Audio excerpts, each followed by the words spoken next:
సరే, ఇందాక చెప్పనండి, మళ్ళీ చెప్తా కొత్తగా. ఓకే. 2 కుక్కలు పోరాడుతున్నాయండి.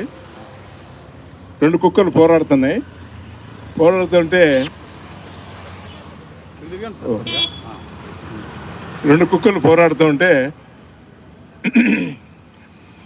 ఆ 2 కుక్కల్లో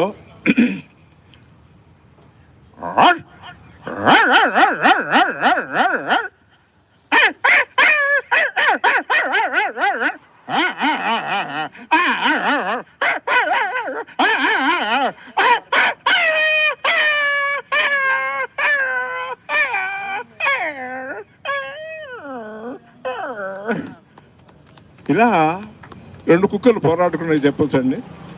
అలాగే ఒక కుక్క జానపద సినిమా చూసి, జానపద నాటకం చూసి అదేం చేస్తుందంటే, ఆరుబయట ఉంటుంది కాబట్టి అది కూడా పద్యాలు పాడుతుందండి. కుక్కలు పద్యాలు ఎలా పాడతాయి, తెలుగులో పద్యాలు ఎలా